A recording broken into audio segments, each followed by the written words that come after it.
Alors, si le CAC 40 a repris depuis ses points bas de septembre 20%, il y a d'autres marchés boursiers, il faut voyager un peu, qui font nettement mieux, notamment l'indice MSCI China, la bourse chinoise, qui gagne, tenez-vous bien, 50% depuis ses points bas de fin octobre. Comment on explique cette euphorie? Est-ce que ça peut durer?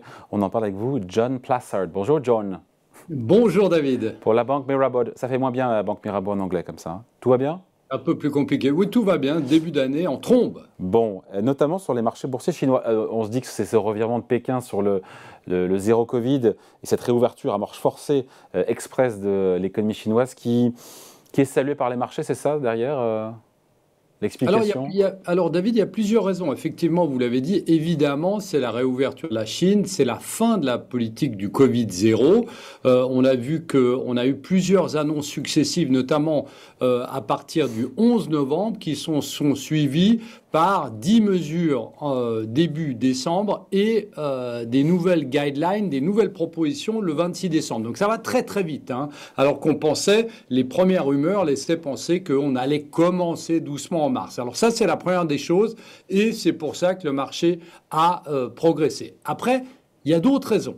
L'autre raison qui est assez évidente, c'est la baisse du dollar. Vous savez que les Chinois ont un énorme endettement en dollars et quand le dollar baisse, eh ben, c'est une bonne nouvelle. Ça fait 2-3 mois, hein. Ça fait 2-3 mois que le dollar a baissé, hein. Enfin, Tout à fait, exactement. Et ça correspond exactement à ce que vous avez dit au début de la progression des indices chinois. Alors, vous pourriez vous dire, ben, si le yuan monte face au dollar, eh bien, c'est mauvais pour les exportations, mais c'est aussi bon pour les importations, puisqu'on sait que le gouvernement chinois veut doper sa consommation domestique. Ça, c'est la première des choses.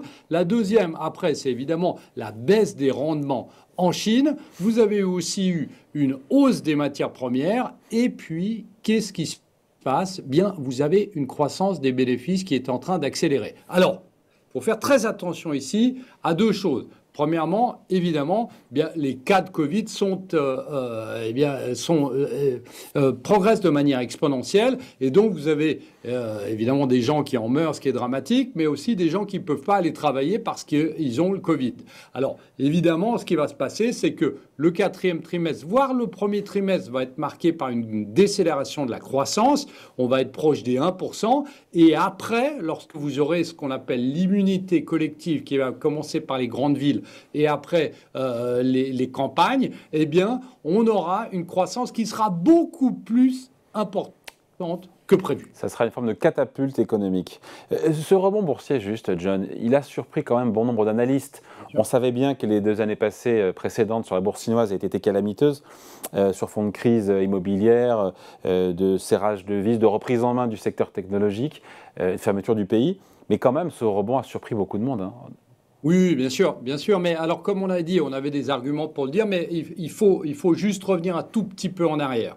D'abord, vous l'avez dit, il ne faut pas oublier que en l'année 2021, pardon, eh bien, on marque les 100 ans du Parti communiste chinois. Et comme vous l'avez dit, le Parti communiste a voulu dire qu'au milieu de l'échiquier, ben, il y avait le Parti communiste chinois, donc ils ont resserré les boulons, notamment sur la technologie, resserré les boulons sur les promoteurs immobiliers qui avaient utilisé de l'argent quasiment gratuit qui leur avait été offert par le gouvernement. On pense notamment à Evergrande et avait dit ça suffit. Donc là, on avait eu une année absolument catastrophique.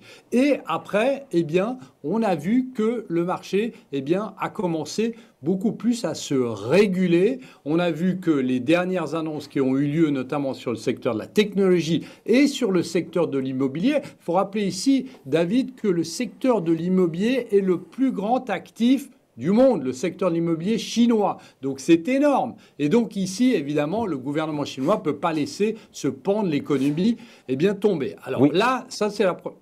Oui, c'est intéressant. Allez-y, parce qu'après, je me disais juste quand même, du jour au lendemain, cette crise immobilière n'a pas disparu en Chine, même si des mesures sont prises par Pékin. Et donc derrière, on voit cette euphorie sur le marché boursier. Mais est-ce que tout ça est étayé économiquement, encore une fois, et mérite d'être optimiste sur la Chine d'un point de vue économique? Oui, tout à fait. Et c'est ça. Donc ça, c'était la première des choses en 2021. La deuxième des choses, avant la réouverture de l'économie, et personne n'en a parlé, enfin presque, en Chine on en a beaucoup parlé, eh bien c'est mi-2022 où la Chine, mi-2022, où la Chine avait annoncé 33 mesures économiques pour soutenir les entreprises et les dépenses de consommation. C'était énorme. C'est un pamphlet qui été fait avec des supports fiscaux, des supports financiers, des aides dans l'approvisionnement, dans les chaînes d'approvisionnement, pardon, dans les investissements, etc., etc. Vous aviez 33 mesures économiques pour relancer l'économie du pays, alors qu'on était tout le temps dans la politique du Covid-0. Donc on voit ici que le gouvernement chinois, et on le sait, le président Xi, eh bien, veut absolument que la Chine devienne la première économie mondiale le plus rapidement possible. Donc il n'oublie pas ce pan. Donc effectivement, au niveau de l'économie chinoise, on est dans une accélération avec évidemment quelques risques. Bon, il faut dire, John, qu'après ce rebond de 50%, on pourrait se dire, oh là là, mais le MSCI China, l'indice boursier chinois, enfin l'un des indices boursiers chinois, est très très haut. Non, on est toujours en baisse de quasiment 45% par rapport à ses records de février 2021. Donc voilà, il y a encore de la marche, il y a de la marge.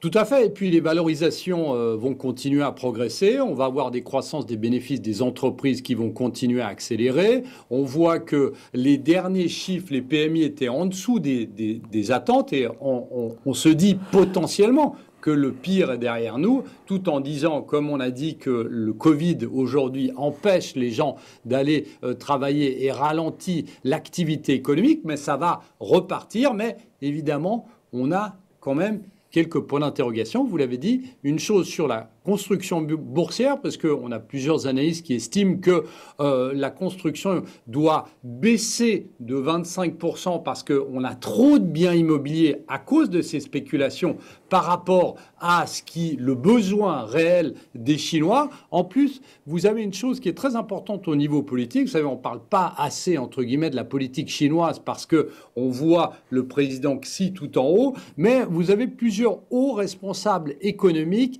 qui vont partir à la retraite. Donc vous avez des nouveaux qui vont arriver, peu importe, qui sont plus jeunes, mais qui n'ont peut-être pas l'expérience de ce qui s'est passé avant. Donc il y a des points d'interrogation. Donc si on a un problème au niveau de l'immobilier, si on a un problème au niveau de la gestion économique du pays par une nouvelle génération, ce qui pourrait ne pas être le cas évidemment, eh bien là on a un risque sur la croissance économique chinoise, mais on ne parie pas sur ça aujourd'hui. Donc on se dit quoi? On se dit que l'euphorie peut se poursuivre, il n'est pas trop tard pour éventuellement se renforcer ou y aller? Tout à fait. Alors, évidemment, avec la volatilité, parce que personne ne peut prédire quand les Chinois auront l'immunité collective, ça c'est certain.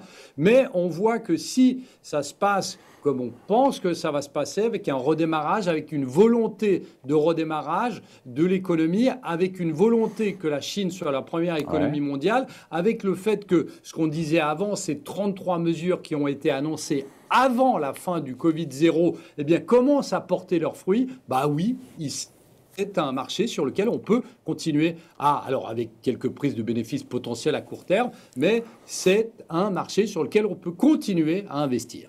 Juste dernière question, je me demandais, est-ce que les investisseurs étrangers sont revenus sur les actions chinoises ou ce sont des flux locaux qui font monter, des acheteurs locaux, entre guillemets, qui font monter la bourse chinoise?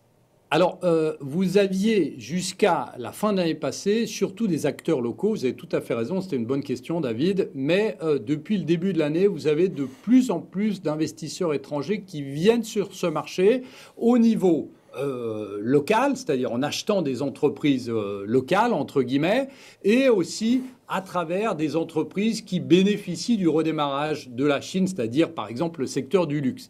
Et on voit que de plus en plus de maisons et de grandes banques proposent des baskets, des fonds qui sont dédiés notamment à la Chine et à d'autres pays qui vont en bénéficier. N'oublions pas que le tourisme chinois va bénéficier à Hong Kong, va bénéficier aussi à la Thaïlande, à Taïwan. Et donc, effectivement, de plus en plus de maisons recommandent d'acheter la Chine et les pays qui sont autour de la Chine et qui vont bénéficier du redémarrage de la deuxième économie mondiale pour l'instant. Allez, merci beaucoup. Merci, John Plassard pour la Banque Mirabeau. Merci, John. Salut. Merci, David. Bye.